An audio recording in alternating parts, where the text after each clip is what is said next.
All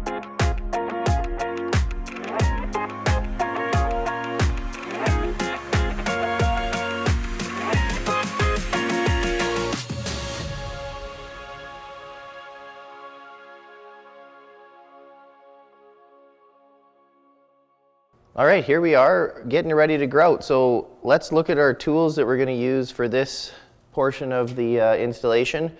We've got ourselves our rubber gloves, our margin trowel for mixing, we've got our sponge we're going to use for washing, our grout float for applying, and we've chosen a natural gray grout.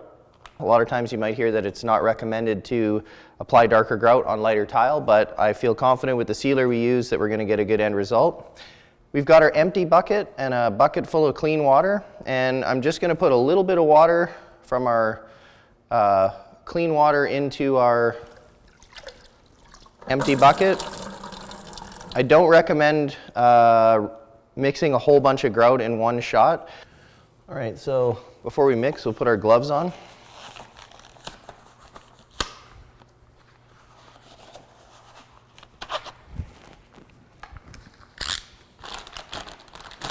Cut open our bag. I'd pour basically the equivalent of a couple handfuls of grout into our pail. And we can use our margin trowel to mix the grout. Again, we're going for a sort of a peanut butter like consistency. Obviously we've got this a little bit too runny, which is no problem. Let's go grab our grout.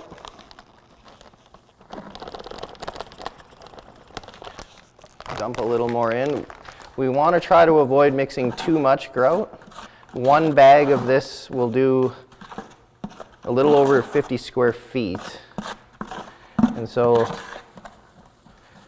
a little bit at a time is what I would recommend. If you run out before you're done grouting, you can always mix more.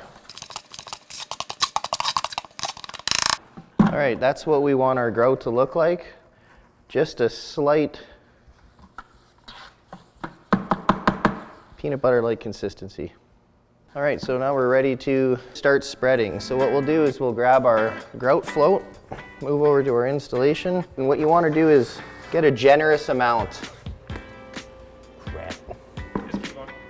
Got a generous amount of grout on the floor, and we're going to work our way back and forth, sort of squeegeeing it into the grout lines. We can force it into the joints.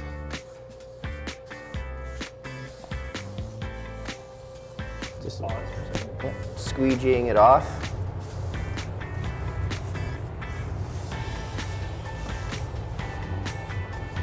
Try to do it systematically so you don't forget any spots. Apply our grout. We want to make sure that we only use about as much as we can get installed in about 45 minutes to an hour. You don't want to mix too much, spread too much, and not be able to get it cleaned off in time. So a reference point would probably be like 50 square feet at a time. Should be comfortable for most installers. All right, so we've applied our grout to our entire floor and forced it nicely into the grout lines. It's time to start washing the grout from the floor. We'll grab our grout sponge, and it's okay to start washing the floor immediately after you've done applying the grout. So we can go right onto our floor. We're just going to start in one corner, and with a light circular motion, loosen up any excess grout, and at the same time you're smoothing the grout lines. So you want to make sure that your grout lines are nice and even and that you've got a nice smooth surface. You don't want to push too hard or really dig in at this point. It's just enough to loosen the joints, and we're not too worried about the grout haze that we're creating at this point.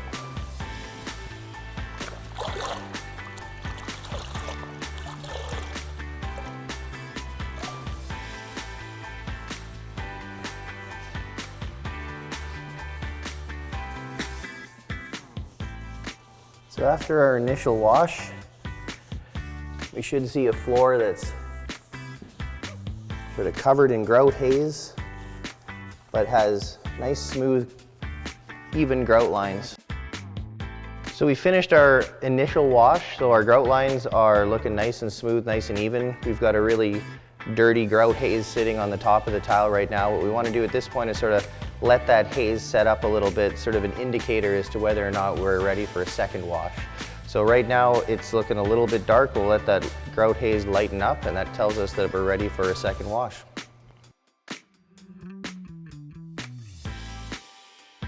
All right, so we've completed our initial wash, and we're about to do our second wash. We've let our grout haze set up for about 20 minutes. You don't want to wait too much longer than that.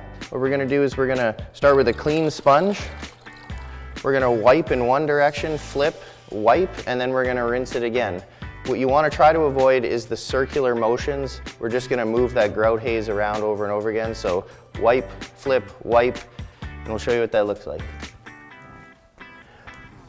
We're going to wipe in one direction, putting some firm pressure on the tile, wipe in the same direction. That's about as far as we're going to go, and we're going to rinse our sponge.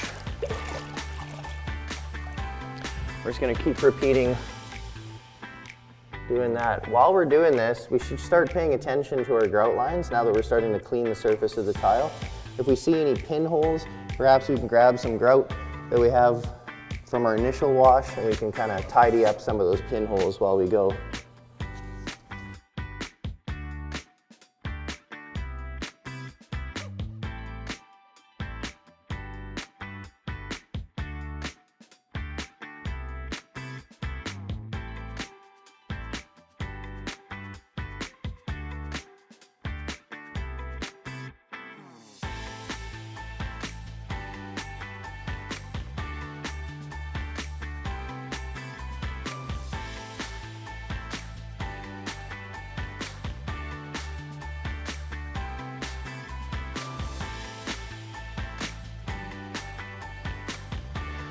So that's it, we've got a finished floor. You're going to want to stay off it for about 3 or 4 hours while you let the grout set up, but this basically takes you from start to finish on how to install your cement tile floor. I didn't just make it look this easy, it actually is this easy. So I suggest you get out there and try it yourself.